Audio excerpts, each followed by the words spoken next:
इसके पहले हम लोग भोसले के पास जाते थे, राम क्या बोलते हैं इनका, अनिल भोसले के पास गए। हम लोग ने बोला दादा हम लोग का सॉल्व करो, तो हम लोग ने बोला कि घर पीछे हम लोग 5 मीटर का अलग से देंगे, 5,000 रूम पीछे निकाल के देंगे, खेड़ू को देने का, किसको भी देने का, 5,000 रुपए एक्स्ट्रा हम लोग से लो। तो अनिल भोसले ने डायरेक्ट बोला तुम लोग 11 जोड़ी अभी चप्पल घिसो, फिर उसके बाद मेरे पास आना।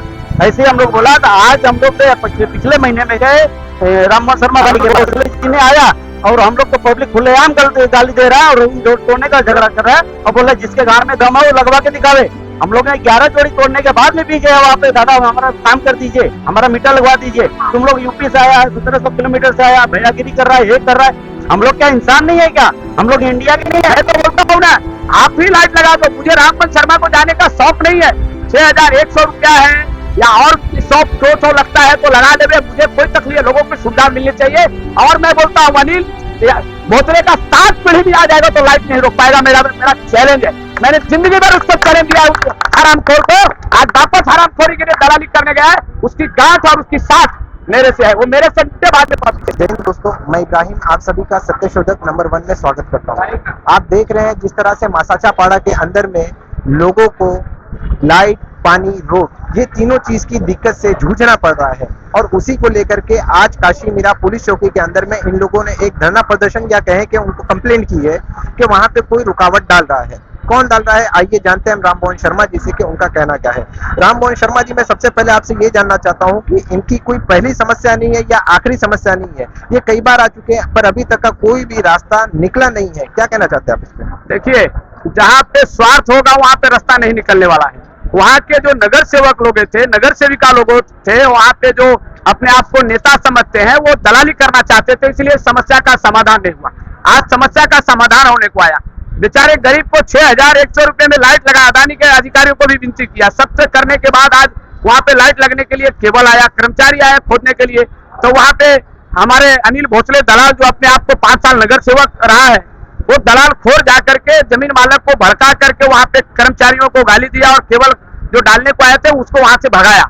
तो मेरा कहना है कि आज 4 साल 5 साल से जा रहे थे आप कि हम आपका मसीहा हैं, हम आपका नेता हैं। आपने 7 साल में आपके 4 नगर सेवक रहे, महापौर रहे, आप भी नगर सेवक रहे, आपने वहां पे लाइट नहीं लगवा पाए। जब आज लाइट लगने को आया तो इसका क्रेडिट राममोहन शर्मा को जाएगा। अरे क्रेडिट को मारो गोली। मेरा कहना है कि गरीबों को सुविधा दो। तुम्हारे घर में एसी नहीं रहता है, पंखा नहीं रहता है, बिजली नहीं रहती है, गाड़ी में एसी नहीं तो 1 घंटा भी नहीं रह सकता है।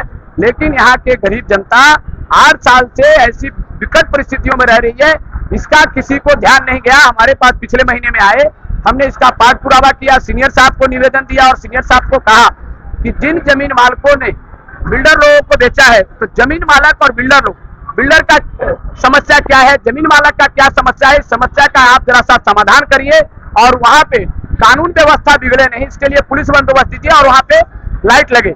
आज भी मैंने अधिकारियों ने बुलाया था, पीएसआई विजय साढ़े साहब के पास इसकी चौकसी थी, उन्होंने बुलाया, उनको समझाया कि यदि आपका बिल्डर के पास पैसा बाकी है तो आप कोर्ट कचहरी जाइए या हमारे पास निवेदन दीजिए, हम उनके ऊपर एफआईआर दर्ज करेंगे। लेकिन आप वहां पे जमीन मालक लोग बिजली की सुविधा देने के लिए आप वहां पे काम रुकाएंगे तो आपके ऊपर कानूनी कार्रवाई की जाए। उसके बावजूद भी यदि वो नहीं समझ पा रहे हैं तो मेरा पुलिस प्रशासन से यही कहना है कि आप पूरा वहां पे लाइट लगने तक के वहां पे पुलिस बंदोबस्त दीजिए, नहीं तो वहां पे खून खराबा हो सकता है। क्योंकि नागरिकों 1 साल 2 साल 6 महीना 8 महीना अंधेरे में कैसे रह सकता है। और उन बिल्डरों को बुलवाइए और एक बैठक लगाइए और बिल्डर को भी दम दीजिए कि आप जमीन मालक का जो लोचा है, जो प्रॉब्लम है, आप सोल्व करो। कब तक 7 साल 8 साल से अंधेरे में रहेंगे? यदि ये चीज नहीं हुआ तो 2-3 दिन के बाद काशी मीरा पुलिस स्टेशन और अदानी पे हजारों की संख्या में मोर्चा लेकर के आएंगे, चाहे उसमें लाठी चार्ज हो, चाहे कुछ भी हो, हम उसके बर्दाश्त करने के लिए तैयार हैं। अभी जिस तरह से आप देखेंगे कि राममोहन शर्मा जी ने ये बात कही है, पर मैं इनसे एक और थोड़ा सा इसके विरुद्ध सवाल करना चाहता हूँ कि इलेक्शन करीब आ रहा है, कहीं ऐसा तो नहीं कि इनका वोट बटोरने के लिए जो है ये सारे खेल खेले जा रहे हैं? ऐसा तो कुछ देखिए, मैं कोई इलेक्शन में मैं खड़ा नहीं होता हूँ और मुझे इलेक्शन से लेना देना नहीं है। इलेक्शन आ जा रही है ना, 8 साल से इनकी सुधर, एक पूरी जनता से आप कैमरा घुमा के पूछिए कि मेरे पास ये लोग लाइट के लिए कब आए। पिछले महीने में आए, इसके पहले हमारे पास नहीं आए थे। जब आए तब से हम इनको पाठ पुरावा किया और आज भी कहता हूँ, मुझे जमीन मालकों के खिलाफ और किसी बिल्डर के खिलाफ यहाँ की जनता नहीं है और न मैं हूँ। हमको लाइट चाहिए। हमने निवेदन दिया है, आज लास्ट निवेदन देने आया हूँ काशीमीरा पुलिस स्टेशन में कि जिन जमीन मालक और जिन बिल्डर लोग हैं इन सभी लोगों को बुलाइए और समस्या का समाधान करिए, नहीं तो कल हजार पब्लिक है वहां, कल जमीन मालक से बिल्डरों से झगड़ा हुआ, खून खराबा हुआ, उसका जवाबदार कौन होगा? लिखित निवेदन काशीमीरा पुलिस स्टेशन में दिया है। तो यदि इस पे अच्छी तरह से कार्रवाई नहीं हुई तो हम पुलिस कमिश्नर साहब के पास भी जाएंगे। पुलिस प्रशासन को ये सोचना चाहिए कि यदि निवेदन दिया है तो उसका समाधान निकालना हमारा कर्तव्य है, नहीं तो 2 दिन के अंदर 3 दिन के अंदर, आज तो सब काम पे गए, 1000-1500 से मोर्चा आएगी, पहले काशीमीरा पुलिस स्टेशन पे आएगा, उसके बाद अदानी पे जाएगा। कितने सालों तक आप रोकोगे लोगों की सुविधा? मैं आपसे ये कहना चाहता हूँ कि सर आप अनिल भोसले को टारगेट क्यों करें, क्या वजह है टारगेट करने की? इसका यही है कि ये दलाल जिंदगी भर झोपड़ा देव से पैसा वसूल के किया, तो झोपड़े में पैसा वसूलना मैंने उसको बंद करवाया लोगों को। उसके बाद आज लाइट का काम रोकने के लिए वो क्यों गया? उसको जनता की तरफ से जाना चाहिए था, लेकिन वहां पे जाके दलाली खाने के लिए, मीटर के पीछे 1000-2000 रुपया लेने के लिए ये जा करके हमारे भोले भाले जमीन मालक को भड़काने का काम किया और अदानी के लोगों को दम दिया है। पब्लिक बताएगी, उसको गाली दिया है, वहां से भगाया है उसको। अनिल भोसले को कौन है? अनिल भोसले का क्या उसके घर का जमीन था, उसके खानदानी जमीन था क्या कि अनिल भोसले जाकर के रोकता है? एक तरफ से जनता का दादा बनता है, दूसरे से खोटा वादा करता है। ऐसे दलाल को भी मैं कहता हूँ कितनी ताकत है वो लगा देवे, यहाँ पे लाइट लटके रहेगी। अनिल भोसले में जितनी ताकत है वो ताकत लगा ले। मैं 25 सालों से संघर्ष किया उसके खिलाफ, ऐसे दलालों के खिलाफ। उसकी दलाली वापस बंद करूंगा और बिना उसको 1 रुपया दिए हुए लाइट लगा के रहूंगा। खाली जनता से मेरा हाथ जोड़ के रिक्वेस्ट है, आग्रह है कि 1 रुपया इस दलाल को दो मत, बस। अभी जैसे कि राम मोहन शर्मा जी ने कहा है और वहाँ की जो जनता है वो कह रही है कि हम इनके साथ में हैं। देखना यह है कि अनिल भोसले जो एक माजी नगर सेवक सभापति रह चुके हैं, उन्होंने इनका साथ दिया है कि नहीं दिया है, आइए हम वहाँ के रहने वालों से ही जानते हैं। मैं आपसे ये जानना चाहता हूँ कि अनिल भोसले जी ने जब नगर सेवक थे तब आप लोगों को कितनी सुविधा या कितनी मदद दी है मासाचापाड़ा के लोगों को? देखिए, मैंने आपके चैनल के माध्यम से यही करना चाहता हूँ कि लाइट के लिए, पानी के लिए, रास्ते के लिए हम सारे नगर सेवकों के पास जाके आके हाथ गिनती जोड़ के बहुत प्रयास किया। जनता रैली भी लेके गई, जहां बोले वहां हम लोग तैयार थे, लेकिन 8 साल से दौड़ के थक के हार गए। तो लास्ट में मुझे लगा कि राम मोहन भैया मिले, इन्होंने आश्वासन दिया कि ठीक है, अगर आप आए हो तो हमारा कर्तव्य है गोर गरीब जनता को मेरा सुविधा देना, मेरा कर्तव्य है, मैं दूंगा। आश्वासन भी दिया है, इसलिए पूरी पब्लिक इनके साथ आई हुई है। और दूसरी बात है, और अनिल भोसले भी भाई वहां पे आके दम दे रहे हैं, भड़का रहे हैं, घर तोड़वा दूंगा, ये कर दूंगा, वो कर दूंगा। ये उन्होंने किसके सामने बोला कि हम घर तोड़वा देंगे? ये आपके सामने बोला है? किसके सामने? तो पब्लिक है, घुमा के कैमरा दिखा लो, सबके सामने बोल रहे हैं 1 हफ्ते में तोड़वा दूंगा घर। और वहाँ के आदिवासी को भी भड़का रहे हैं, सब लोग वहाँ जब जमा होकर जब भड़का रहे हैं, आने भी नहीं दे रहे हैं। अभी बोलते आओ मांडोली हो जाए, ये हो जाए, वो जाए। इसका कारण क्या है? हम तो मैंने जमीन मालिक से रूम तो लिया, बिल्डरों से लिया है, तो हमारा कर्तव्य है कि लाइट पानी हमको आना चाहिए। और उन्होंने ना देने के लिए वो लोग बिल्डर को पकड़ो, उनका क्या बोझा है, क्या लेना देना है, वो बिल्डर से संपर्क करे ना, हमारा क्या लेना देना उनसे? जमीन मालिक के खिलाफ हमारा कोई ऑब्जेक्शन नहीं है, हमारा सिर्फ लाइट पानी आना चाहिए। उनका लेन देन है बिल्डर से, तो बिल्डर से अपना लेन देन करें। अभी तक का कितने लोगों ने जो लाइट मतलब वहाँ पे ये फॉर्म भरा है, कितने लोगों ने भरा है? नहीं, फॉर्म तो भरे हैं, करीब वहाँ पे 300 ऑलरेडी फॉर्म जमा हुआ है, ऑनलाइन भी हुआ, 2 से 3 बार कैंसिल भी हुआ, अभी 2 केबल पास हुआ है। मैं क्या कहना चाहता हूँ, अदानी का प्रोसीजर ऐसा है कि पहले सर्विस लाइन पास होती है, तो 2 व्यक्तियों के नाम से सर्विस लाइन पास हुई है, 2 व्यक्तियों का वहां पे पैसा भरा गया है, 3500 कुछ रुपया या 3500 रुपये के हिसाब से भरना है। मैंने ठेकेदार को और सबको इसी तरह में मैंने कल मीटिंग लिया, उनको कहा कि यहाँ पे आपको समाना नहीं है। हमने बोल दिया कि 6100 रुपये का हैंडबिल बांध दो। कल ही मैंने तेजा बहादुर यादव, जियालाल पाल और राज बहादुर यादव और राव ठाकुर लाइट का जो एजेंट है, उनको कहा कि 6100 रुपये का कल हैंडबिल बांध कर करके लोगों को जागरूक कर दो, कोई 8000 10,000 का लाइट लगाने का नहीं। यही जो दलाल है ना, दलाल जो आज रोकने गया है, इसको 10,000 रुपया लेकर के उसमें दलाली खाना है, 2000 वो खाएगा, 2000 जमीन मालक को देगा और ये दलाली गिरी करने को गया है। कोई वहां पे 10,000 रुपया मांगने को गया नहीं, ये सब गलत है। मैं तो बोलता हूँ ना, आप ही लाइट लगा दो, मुझे राममन शर्मा को जाने का शौक नहीं है। 6100 रुपया है या और 100-200 लगता है तो लगा देवे, मुझे कोई तकलीफ, लोगों को सुविधा मिलनी चाहिए। और मैं बोलता हूँ अनिल भोसले का 7 पीढ़ी भी आ जाएगा तो लाइट नहीं रोक पाएगा, मेरा चैलेंज है। मैंने जिंदगी भर उसको चैलेंज दिया हरामखोर को, आज वापस हरामखोरी के लिए दलाली करने गया है, उसकी गांठ और उसकी साथ मेरे से है, वो मेरे से बाद में पब्लिक से नहीं। तो इनकी आपसी मतभेद है वो जनता के लिए क्या होती है? जनता के फेवर में जिस तरह से राम मोहन शर्मा जी आज डंके की चोट पे बोल रहे हैं, क्या इनकी जो बोली है वो वाकई में असर करती है कि या ये दर बदर हर एक के पीछे हर महीने या हर साल में सिर्फ और सिर्फ घूमते रहेंगे? ये आने वाला वक्त ही बताएगा। पर मैं इनसे ये जानना चाहता हूँ कि ये आखिरी बार आपके साथ घूम रहे हैं या हर साल घूमते रहेंगे या हर बार घूमते रहेंगे? मैं किसी को घुमाने को नहीं गया हूं, मैं आपको पता होगा। दाजपुर पाड़ा में सीमेंट का रास्ता किया, पानी का पाइपलाइन डाल दिया, खेतेश्वर आश्रम के इधर गटर बनाया, लाइट का खंभा डलवा दिया, सीसी रास्ता। मांडवी पाड़े में भी ये लोगों ने सीसी रास्ता रोका था, वो कर दिया। माचाचा पाड़ा में कर दिया। कई 25 साल से सुरेश पाटिल जो वहां के जमीन मालक है, उनको हाथ जोड़ करके विनती किया, जो रोक करके रखे थे एनओसी, उन्होंने एनओसी दे दिया, तभी आगे का प्रोसीजर हुआ। मैं कभी झूठे आश्वासन देने को जाता नहीं हूं और मैं इन लोग के पास नहीं गया। ये बेचारे गरीब जनता हमारे पास आए, हमको कोई दलाली न खाने का था, न आज खाना है, न कल भी खाऊंगा, इसीलिए ये मेरे पास आए। इनकी दलाली बंद हो गई।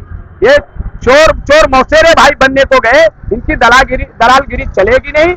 हमारे पास लोग आए तो हम जाएंगे इनके साथ में, ये हमारे पास नहीं आएंगे कल तो हम नहीं जाएंगे, अपने घर में रहेंगे। हम जबरदस्ती किसी को यहाँ पे बुलाया नहीं। इसके पहले हम लोग भोसले के पास जाते थे, राम क्या बोलते हैं इनका, अनिल भोसले के पास गए। हम लोग ने बोला दादा हम लोग का सॉल्व करो, तो हम लोग ने बोला कि घर पीछे हम लोग 5 मीटर का अलग से देंगे, 5000 रूम पीछे निकाल के देंगे, खेड़ू को देने का, किसको भी देने का, 5000 रुपए एक्स्ट्रा हम लोग से लो। तो अनिल भोसले ने डायरेक्ट बोला तुम लोग 11 जोड़ी अभी चप्पल घिसो, फिर उसके बाद मेरे पास आना। ऐसे हम लोग बोला। तो आज हम लोग पिछले महीने में गए राममोहन शर्मा भाई के पास, इन्होंने हम लोग का बोला कि ठीक है तुम लोग का कुछ हल करके दूंगा। आज इन्होंने अडानी से बात किया, किधर चौकी में बात किया, जो भी हम लोग का मसला हल हुआ, केवल आके गिर रहा था वहाँ पे। अनिल भोसले जी ने आया और हम लोग को पब्लिक खुलेआम गाली दे रहा है और रूम जोड़ तोड़ने का झगड़ा कर रहा है और बोला जिसके गाड़ में दम है वो लगवा के दिखावे। हम लोग ने 11 जोड़ी तोड़ने के बाद में भी गया वहाँ पे, दादा हमारा काम कर दीजिए, हमारा मीटर लगवा दीजिए। तुम लोग यूपी से आया है, 1700 किलोमीटर से आया, भैयागिरी कर रहा है, ये कर रहा है। हम लोग क्या इंसान नहीं है क्या? हम लोग इंडिया के नहीं है? छोटे छोटे बच्चे को सांप काट लेता है, रात को जानवर निकलता है, कुत्ते को उठा लेता है, पब्लिक पे हमला करता है। तो हम लोग इंसान नहीं है कि हम लोग इंडिया में नहीं रह रहे हैं? अंधेरे में हम लोग आज 2013-14 से वहाँ पे बसे हैं भाई। हाँ, और घर घर को सबको तोड़ने का धमकी दे रहा है, सबको गाली दे रहा है, खुलेआम अनिल भोसले बोल रहे हैं। ये चीज बड़े शर्मनाक की बात है कि आज वो नेता जिसको जितवाने के अंदर में झंडा लेकर के उसके पीछे घूमने वाले यही लोग होंगे, कहीं ना कहीं यही लोग होंगे, क्योंकि ये लोगों ने यही पार्टी की उनकी कमान संभाली होगी, कहीं ना कहीं चर्चा की होंगे उनके बारे में, और तब जाकर के वो पार्टी सत्ता में आए। और उसके बाद में आज उन्हीं का हाल देखिए, दर बदर ये ठोकरे खा रहे हैं। 11 जोड़ी चप्पल खींचने की बात हुई है, ऐसे मैंने पिक्चरों में देखा था कि कई बार फेरा लगाना पड़ता है। आज रियल में ये इंसान जो है एक नेता की सच्ची हकीकत को बयां कर रहा है। देखना यह है कि कानून जो रह चुके नगर सेवक उनके ऊपर कैसा एक्शन लेता है। ये जो एक्शन लेने वाले राममोहन शर्मा जी है, ये कहां तक पीछा करते हैं उनका और कहां तक का वो भागते हैं इनसे। पूरा 8 साल उनके भाजपा के पार्टी के साथ में थे, वोट दिए, उनको नगर सेवक चुना, महापौर चुना, आज तक भी महापौर का बंगला हमारे बाजू में है, सब है वहाँ पे सुविधा। और हम लोग कम से 3000 झोपड़ा है वहाँ पे, कुछ नहीं है, ना लाइट है, ना पानी है, ना रोड है। और उल्टा इनको बांटने के समस्या लेके जाते हैं तो बोलते हैं तुम लोग 11 जोड़ी अभी चप्पल तोड़ना, उसके बाद में आया ना अनिल भोसले के पास। फिर भी क्या हम लोग दादा कर दो हमारा काम, 5000 हम लोग एक्स्ट्रा दे रहे हैं, जो मीटर लगेगा वो छोड़ो, 5000 एक्स्ट्रा आ रहा है। वो खेड़ू को भी बोला, सबको बोला, मैं नहीं तुम लोग राजनीति करना है, ये कर रहा है, वो कर, अरे हम लोग क्या करने आए, आपको ही शुरू था ना। बहरहाल मैं कहना ये चाहता हूँ कि इन लोगों का किस तरीके से वहाँ पे लाइट, पानी, जो वहाँ पे पक्का घर होना चाहिए, क्योंकि पतरे के घर है, चोरी होती होगी। कई सारी औरतें हैं वहाँ पे, बाथरूम ठीक नहीं है, मैंने बाथरूम भी वहाँ के देखे, वो बाथरूम भी इन लोगों ने पैसे मिला करके बनाए हुए वो बाथरूम है। मैं ये कहना चाहता हूँ प्रशासन से, नगर सेवकों से जो रह चुके हैं, कि क्या हम इसके लिए इन लोगों से वोट लेते हैं ताकि के हम इन्हें ही बर्बाद करें। आपने पिक्चर जवान देखी होगी, नहीं देखी तो एक बार देखिए, मुझे उसको प्रमोट करने का कोई पैसा नहीं मिला है कि आपके एक वोट की कीमत क्या है। आप अपने वोट की कीमत समझना ये है कि किस तरह से इन लोगों को, जो शिवसेना शिंदे सेना है, उनके एक प्रमुख यहाँ पे है मौजूद जो राममोहन शर्मा जी है, वो कहाँ तक इनके साथ में लड़ाई लड़ते हैं। तो एक वोट की कीमत जो है वो इन लोगों को अब पता चली होगी कि 8 साल किसे कहां तक पहुंचा दिया, और आज जो है 8 साल बाद ये खुद कहीं नहीं पहुंच पाए। ये आज भी वही है, इनकी रिक्शा के कई सारे नट ढीले हो जाते होंगे जब ये वहां पे जाते होंगे। नहीं जा पाते, हम लोग धंधे में नहीं जाते, रास्ता हमारा खराब इतना, बच्चे स्कूल नहीं जा पाते हैं, कोई गिर जाता है, कोई कचड़े में पड़ जाता है, रिक्शा पलटी हो जाती है, बाइक पे जाते हैं वो गिर जाते हैं, गैस का बाटला वाला घर पे नहीं लेके आता है, कचड़े की गाड़ी नहीं आती है। अब सोच लीजिए कि इनको जानवरों से बदतर जीने के लिए नेक्स्ट, ये वो जानवर हैं जिनको कोई भी देखने वाला नहीं है। जानवर फिर भी अपनी अच्छे से जिंदगी को सरवाइव कर लेता है, पर इन लोगों को सिर्फ और सिर्फ जानवरों की तरह जीने पे मजबूर किया जा रहा है। सरकार की तरफ से, यहाँ की प्रशासन की तरफ से, जो माजी नगर सेवक रह चुके हैं, बताने के मुताबिक इन लोगों के कि वो क्या कर रहे हैं इनके साथ में।